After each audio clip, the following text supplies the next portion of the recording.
안녕하세요. 저희는 인하여고 인문학 동아리 퍼스니입니다.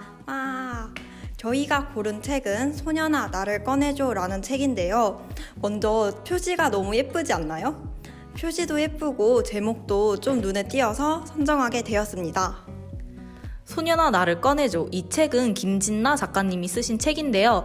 제15회 사계절 문학상 대상을 수상한 작품이기도 합니다. 소년아 나를 꺼내줘. 이 책은 18살 소녀인 시지가 어릴 적 친구였던 얼을 만난 이후 사랑에 빠지게 됩니다. 시지에게는 첫사랑이죠. 이 짧은 만남 이후에 얼이 시지에게 연락하겠다 하지만 연락을 하지 않습니다. 시지는 굉장히 이러한 상황을 힘들어하죠. 이때 옆에 친구인 유나가 시지를 도와주면서 시지는 얼의 세계에서 나와 성장하는 모습을 그린 성장소설입니다.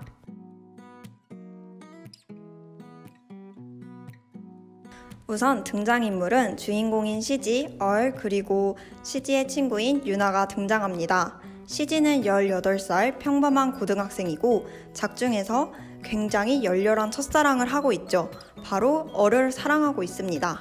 그런 첫사랑 해보신 적 있으신가요? 저는 노코멘트 하도록 하겠습니다.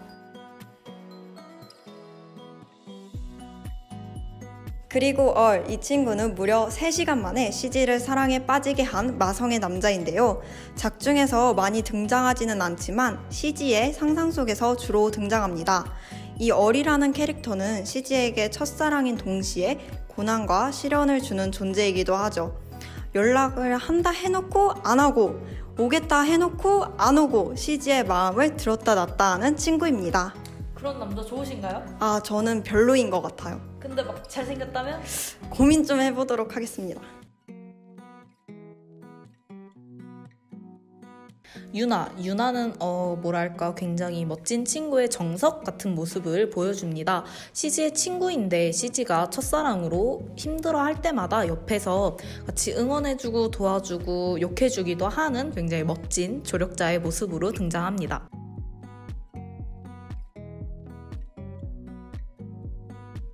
오랜만에 만난 친구인 시지에게 바다 거북이 이야기를 해줍니다.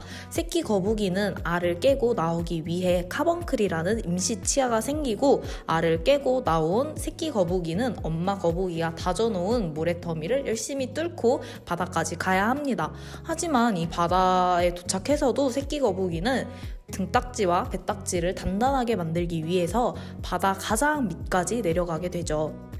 그리고 다시 성체가 되어 올라오는 이 기간까지를 실종의 기간이라고 부르게 됩니다. 얼이 해준 이 바다거북이 이야기는 작품 전체를 관통한 내용이기도 합니다. 얼 그리고 시지의 상황과 대응되는 부분이 작품에서 굉장히 많이 등장하죠. 얼을 통해 사랑의 아픔을 겪은 시지의 모습은 마치 카번클로 알을 깨고 나오려는 새끼 거북이의 모습과 비슷해 보입니다. 또한 이러한 과정을 겪고 성장한 시지의 모습은 엄마 거북이가 다져놓은 모래를 뚫고 나오는 거북이의 모습과 흡사해 보이기도 합니다. 작중에서 얼은 시지에게 연락을 하겠다 해놓고 한 번도 연락을 하지 않습니다. 여기서 도대체 왜 연락을 안 했을까 생각을 해보자면 작품 초반 시지는 모든 친구들과 연락을 끊습니다. 하지만 시지는 이 기간을 보내고 더욱더 성장을 하게 되죠. 그렇다면 얼도 비슷한 상황이 아닐까 생각을 해봅니다. 앞서 말했던 것처럼 새끼 거북이는 자신의 배딱지와 등딱지를 더 단단하게 하기 위해 바다 아래까지 내려가게 됩니다. 얼에게는 이러한 시간이 아닐까 생각을 합니다. 얼은 이러한 실종의 기간을 보내고 더욱더 성장한 모습으로 나오겠죠?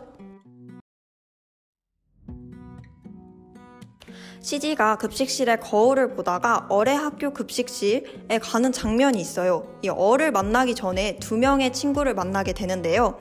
어린 척하는 지연과 곱슬머리 친구예요. 어린 척하는 지영은 CG가 요플레 통을 밟고 넘어졌을 때 일으켜주면서 다른 사람들에게 다른 학교인 거 들키지 말라고 당부까지 해줍니다. 곱슬머리 친구는 CG와 함께 수업도 들어주고 CG를 위해 다른 친구들에게 얼의 존재를 물어봐 주기도 하죠. 이 두 친구는 CG에게 밤과 같은 존재가 아닐까 싶어요. 왜냐하면 밤은 이 새끼 거북이가 바다갈매기나 독수리를 피해 바다로 갈 수 있도록 도와주기 때문이죠.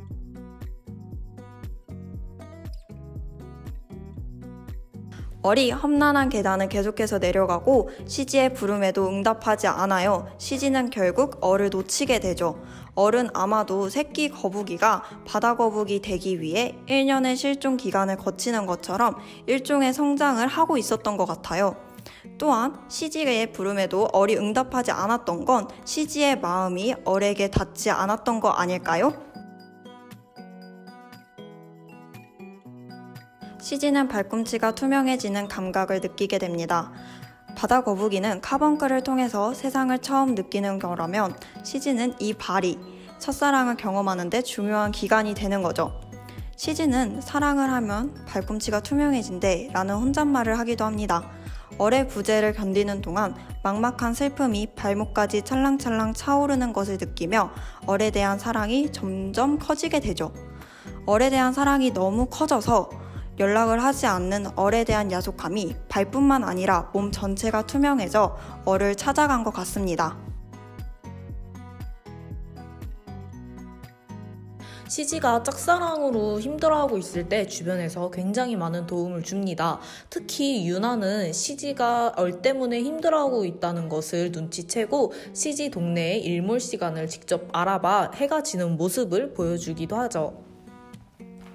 얼을 잊지 못하는 기억을 해가 뜨는 낮이라고 비유했을 때 유나가 CG에게 해가 지는 일몰의 모습을 보여주기도 하죠. 얼에 대한 사랑으로 우울감에 빠져 있었던 CG가 성장할 수 있게끔 유나가 옆에서 잘 도와준 것 같아요.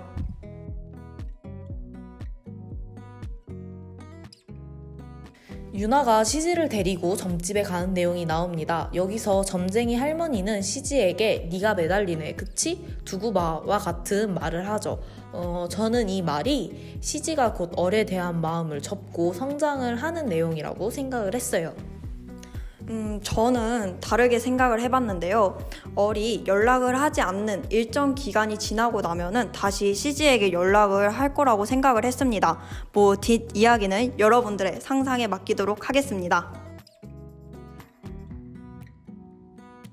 자, 지금까지 저희 퍼스니가 리뷰한 소녀나 나를 꺼내줘 책 리뷰 및 해석이었는데요. 읽는 과정도 너무너무 즐거웠고 해석하는 과정이 조금 힘들었지만 그래도 굉장히 의미 있는 경험이었던 것 같습니다. 그러면 저희는 지금까지 인하여고 인문학 동아리 퍼스니였습니다. 감사합니다.